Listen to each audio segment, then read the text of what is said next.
I'd rather have no mother than a fake one. My husband, whom I married, has a son. This son seems unable to accept me and always throws such heartless words my way.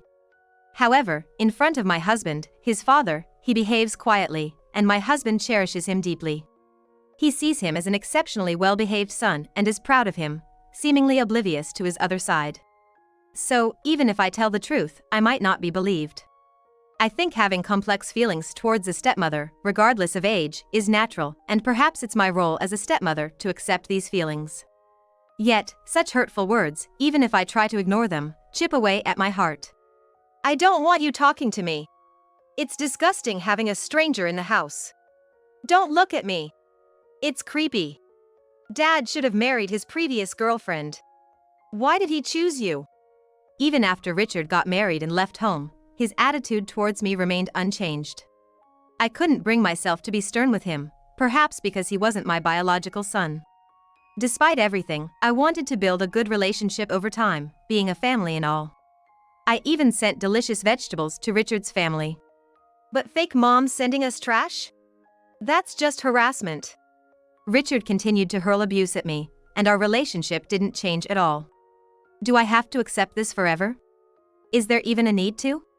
If you're going to send something, at least make it decent. Richard is an adult, maybe it's time to stop pampering him. If you can't do that, then just don't bother at all. If that's how he feels, so be it. Whatever happens next is not my concern. All right, I understand. I'm Jessica.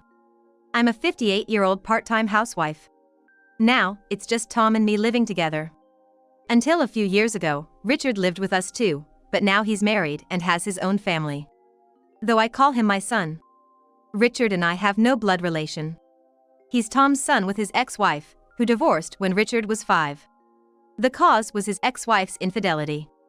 She often left young Richard at home to go to her lover, and Tom, believing she was unfit as a mother, took custody and raised Richard alone. Tom and I used to work at the same company, where he was my junior by 4 years. I knew about his divorce since we were in the same department at the time. There were times when Tom had to leave work early due to calls from the daycare or school, and I would take over his tasks. Back then, it was rare for a man to be so devotedly involved in his child's care, and Tom's dedication to both his work and child struck me as fresh and admirable. Things changed about 10 years ago. When Tom joined my team at work. I had remained single, climbing the corporate ladder, leading a team responsible for high-priority projects, often referred to as presidential tasks. I was on track to become a division head in a few years. Then Tom became part of my team. Tom still seemed to be pouring his love into his son. Even though my son has grown up and doesn't need much looking after, the fact that he can go to school and manage his life without me being around makes me proud of him. But at the same time, I feel sorry that I haven't been able to be there for him all the time. He once said during a break, and I admired him for that sentiment. I wanted to help Tom as much as I could, and then he confessed to me, "I always want to be by your side." We did talk a lot and lived close by, so I would share some home-cooked dishes with him. I'm not particularly beautiful. While Tom was popular when he joined the company, known as the new guy everyone likes. It was surprising that he chose me, and I once shared this with him. He replied, "I feel calm and happy with you, Jessica. That's why I want to be with you, and I don't want anyone else to have you." For someone who had been single for so long, it was hard to believe this was happening. At that time, Richard, Tom's son, was in high school. He wasn't very talkative with me, but we shared meals together often. I remember hoping we could become a family. I left my rural hometown after high school graduation. My brother and his wife live with my parents now, so I only visit occasionally. My relatives from the countryside, almost as if they have nothing else to say, keep pressuring me with questions like, "Don't you have any plans to get married?" Even my parents, though more gently, suggest that I should start looking for a partner. So I gradually became distant from them. I was busy with work and financially stable. I had friends to go out with and favorite places to visit. I enjoyed being single and never felt lonely, but I couldn't deny my longing for my own family. Having children at my age wasn't practical, and if I were to be with Tom, naturally, I would consider Richard as my child to care for. Just as I was feeling a strong desire to become family, Tom proposed to me, saying, "Let's get married." It was when Richard was about to graduate from college and our big project was nearing completion. So, I decided to marry Tom and leave the company. As expected, there was opposition from various sides. A guaranteed promotion was just within reach, and I was nearing retirement. Many said I didn't have to quit. Especially Tom did. Because he saw my passion for work up close. But I wanted to be part of a family with Tom. I didn't want to bring our work relationship of boss and subordinate into our home. Maybe it's an old-fashioned way of thinking, but I couldn't see balancing both family and boss and subordinate. Simply put, I chose family over work. That's what I wanted to do. Maybe it was something I aspired to. Eventually, both the company and Tom respected my decision, and I was able to retire at the end of the fiscal year. I then experienced being a full-time homemaker for the first time and later started a part-time job at a logistics center, doing picking work, which I still continue. Surprisingly, I find this job quite comfortable and realized at this age that this kind of work suits me too. Incidentally, Richard moved out 2 years after Tom and I got married. He married his girlfriend when she got pregnant, starting his own family. His wife, Lily, worked as a store clerk in apparel and was a beautiful young woman. They're now working hard, raising their 3-year-old and 2-year-old children. The time Richard and I lived together wasn't long, but his marriage was the catalyst for our eventual separation. After all, Richard never really welcomed me. He wouldn't say anything in front of his father, perhaps out of consideration, but when it was just the two of us, he often hurled unkind words at me. "I'd rather have no mother than a fake one. I don't want you talking to me. It's disgusting having a stranger in the house. Don't look at me. It's creepy. Dad should have married his previous girlfriend. Why did he choose you? His ex-girlfriend was 1,000 times better." I was prepared for some rebellion from him, being his stepmother. Though it hurt me, I understood that the fact I joined the family later and had no blood ties with him couldn't be ignored. As a result, I found it difficult to sternly admonish Richard. It wasn't easy for me to sternly address this issue. Tom viewed Richard as an exceptionally well-behaved son and was probably unaware of his behavior towards me. I once jokingly told Tom, "Maybe Richard preferred your previous girlfriend?" But Tom only managed a wry smile and struggled to respond. I was slightly disappointed he didn't get angry, but more than that, I was curious about the meaning behind his ambiguous expression. Was Richard attached to her? Well, maybe, but it was a long time ago, and we weren't together for that long. Maybe she left a strong impression on Richard. That could be. Did you two not get along well? Well, yes, we had some issues, especially regarding money. Ultimately, I couldn't talk any more about the things Richard said to me. I knew how much Tom had cherished and raised his son. I didn't want to paint his son as the bad guy, and I wondered if Tom would even believe me. So, I decided to keep trying to build a good relationship with Richard, no matter how slow the process. As a result, I chose to send a monthly vegetable assortment to Richard's family. A local farmer I know provides me with fresh, tasty vegetables, even if they're not perfectly shaped, at a very reasonable price each month. We receive so much produce that Tom and I can't finish it all ourselves, and I thought Richard's family might enjoy the delicious seasonal vegetables. It would help supplement their meals, and I figured their kids would gradually start trying different foods. I reached out to Richard to share preservation methods and to inquire about his family, but either he doesn't answer the phone or hangs up quickly. My messages often go unanswered and sometimes aren't even read. So, I decided to communicate with Lily instead. Whenever I send vegetables, Lily calls to thank me. Through her, I can learn about Richard's well-being and the kids' growth, and talking to Lily is always enjoyable. She's cheerful, considerate, and a lovely daughter-in-law. This regular communication with Lily continued though. One day, I received a call from Richard. I was expecting a call from Lily since I had recently sent vegetables, but a call from Richard? About the vegetables? Hello? Can you stop it already? It might have been the first time Richard had ever called me. Taken aback by his sudden harsh words, I responded. What do you mean? About the vegetables. Why do you always keep sending them? I thought they're fresh and tasty for your meals. Fake mothers sending garbage? It's just harassment. I didn't know what to think. Richard's verbal abuse was consistent, but he never uttered them in front of Tom or Lily. He always directed at me when we were alone. I never understood why he kept it up, but I resigned myself to accept it, thinking it's natural for him to not accept me. But maybe it's enough. I don't feel good being spoken to like this. We're both adults living separate lives. There's no need for me to keep putting up with this. What's with the silence, hey?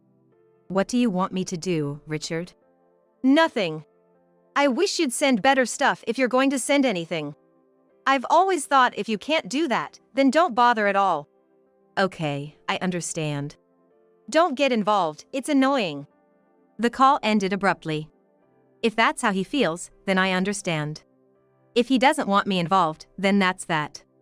I've decided to give Richard, who sees me as a fake mother, his space without my involvement. Even if I had an ideal vision of a family, reality often doesn't align with our expectations. I've felt this in both my career and personal life. I aspired for a close-knit family, but the reality turned out differently. Just that. Sighing, I decided to switch gears. Moving forward, I'll stop sending vegetables to Richard's place. He probably wanted to say, if you're going to send anything, send money, but there's no need for me to do that. I won't initiate any contact, and if Richard visits, I'll respond politely but maintain my own life. That's enough. One day, Tom came home later than usual. After preparing a light meal for him, he asked me to sit opposite him. It's about Richard. He started. He had received a call from Lily after work. She told him about Richard's rude behavior towards me. A few months had passed since I stopped sending the monthly vegetables. Lily mentioned to Richard, it's a shame we no longer get the vegetables. The kids used to eat them eagerly. She meant it as casual conversation but noticed Richard acting unusually. Lily had always sensed Richard's attitude towards me wasn't the best, but kept quiet, assuming it was complicated feelings towards a stepmother. Connecting Richard's past behavior and his current oddness, she confronted him, and he confessed everything. Eventually, Richard confessed, revealing the kind of behavior and things he had said to me until now. Lily, feeling overwhelmed, consulted Tom. Richard did that? Tom asked, looking concerned. He probably struggled to believe it. He was proud of his son. But with Lily's initiative, I no longer needed to hide the truth. Yes, it's been going on for a while. I'm sorry, I didn't realize. It's okay. He never said those things in front of you or Lily. This made it clear that his actions were indeed driven by malice. Realizing the malice behind it, Tom lost his words, looking troubled. We need to have a serious talk with Richard. Finally, breaking the silence, Tom spoke up. I couldn't predict the outcome, but perhaps this conversation was necessary, not just for me and Richard, but for Tom and his son's relationship. All right. Let me know when you've set a date. I might not have much to say. But still, it's a family issue. I have to face it properly. About 2 weeks after I talked with Tom, Tom and I were visiting the home of Richard and Lily. Their children were apparently being looked after at Lily's parents' place, so the four of us could have a proper discussion. What's this all about, all of a sudden? But it seemed that Richard was the only one who hadn't been told anything. When we showed up, he was visibly disturbed. If we don't do this, you'll just run away. Sit down and let's get serious, Lily said firmly, grabbing Richard's arm and making him sit in the dining chair. I see, Lily had set up this surprise meeting to make sure Richard was definitely present. Maybe she knew Tom was too soft on Richard and arranged today's meeting forcibly. Even if Richard ran away after being told in advance, Tom probably wouldn't force him to come back. Somewhere in his heart, thinking Richard wouldn't do such a thing, Tom might also run away from this issue. Maybe Lily realized this and created an environment where both father and son couldn't escape, with me also present. Anyway, everyone was gathered. The four of us surrounded the table, ready to start the discussion. First, mother-in-law, thank you for always providing delicious vegetables. Lily was the one to break the ice. It really helped our budget, and the kids loved eating them. They seemed to notice the difference in taste. That's good to hear. Fresh produce is indeed delicious. Because of Richard, we can't eat those delicious vegetables anymore, and especially the older child is really upset. At Lily's words, Richard's face fell slightly.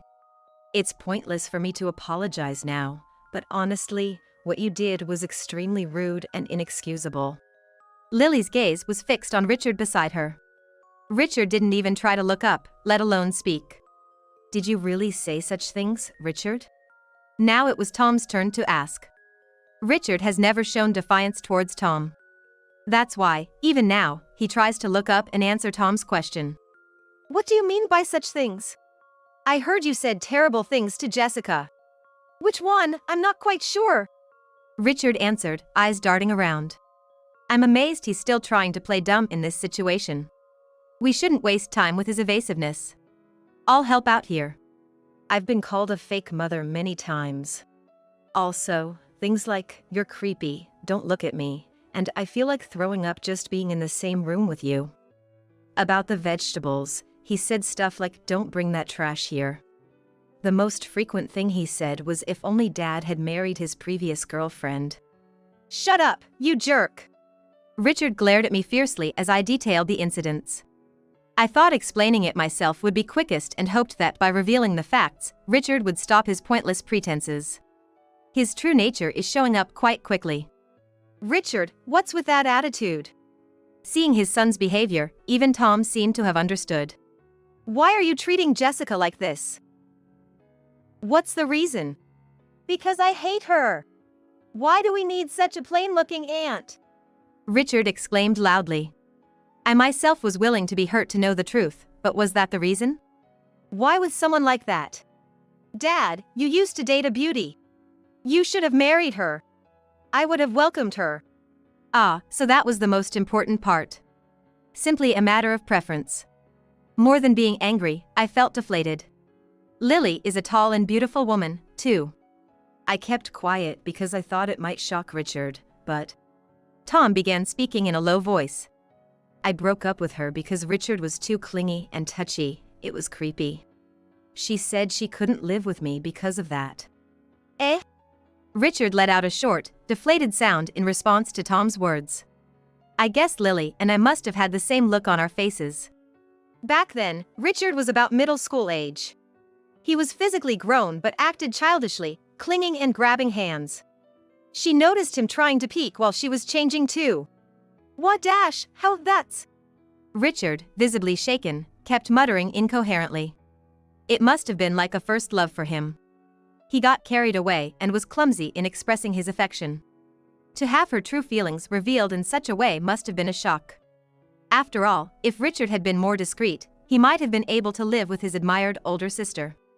Even I could see Richard's way of interacting with his girlfriend was off, so I understood why she'd say that. That's just creepy. With Tom's words and Lily's final blow, Richard slumped down. If I were in Richard's shoes, I'd want to disappear from embarrassment. Since we're here, can I say something too? Lily said, raising her hand to her face. Suddenly saying that, all eyes turned to her. What does she mean by since we're here? Richard, in the past year or so, you've been on frequent overnight business trips, haven't you? I began talking to Richard, facing him. It seemed like a conversation between husband and wife. Sure, what about it? Where did you go and what did you do? What? Why are you asking all of a sudden? Richard didn't answer my question, and Lily let out a small sigh while still looking at him. Then, she took something out of her pocket and placed it on the table. Is your thing for older women because you're still hung up on your father-in-law's ex-girlfriend? The meaning behind Lily's words became clear when I saw the several photos she placed on the table. In the photos, Richard and a noticeably older woman were cuddling on a hotel bed. Richard is 28, but the woman looked significantly older. However, Lily is a year younger than Richard, so it might not necessarily mean that he only likes older women. I thought something was off, so I checked your smartphone.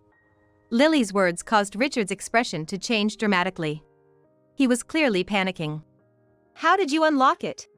You usually use your birthday for the numeric lock, don't you? Apparently, she hit the nail on the head. Richard was at a loss for words. So, those weren't business trips, but affairs, huh? I went through all your message history, so hiding it is pointless. I saved all the photos too. Richard. Tom interrupted as Lily was speaking, calling Richard's name.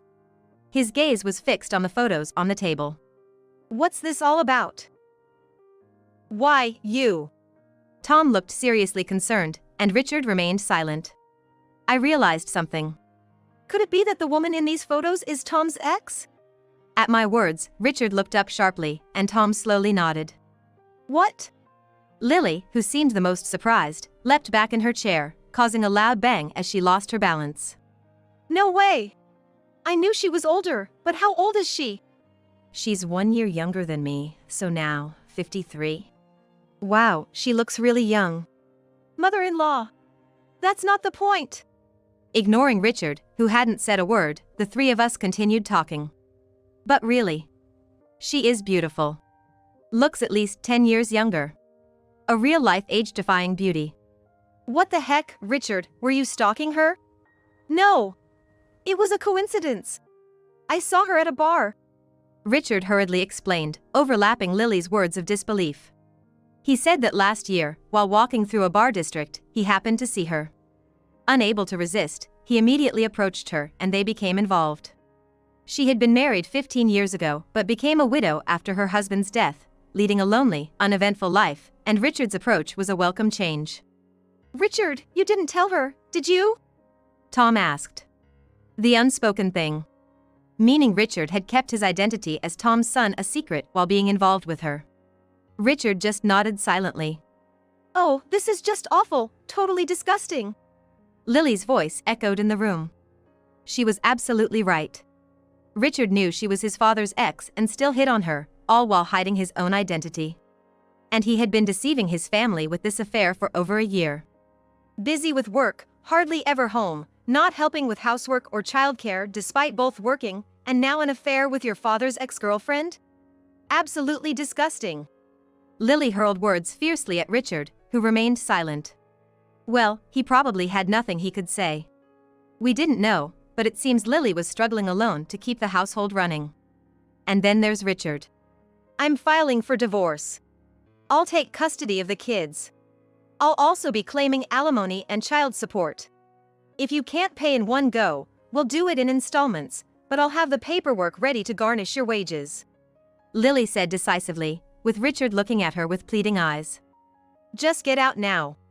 But Lily seemed to have completely written Richard off. Her merciless words twisted Richard's face in misery. Get out? Where to? Go stay with that woman. That's... Tell her I'll be claiming alimony from her too. You're kidding, right? No, I'm serious. Lily's expression didn't change at all. Even in front of a distraught Richard, her resolve was unwavering. I won't see her again, I really regret it, so let's drop it, all of it. Richard said in a feeble voice to Lily. Drop what?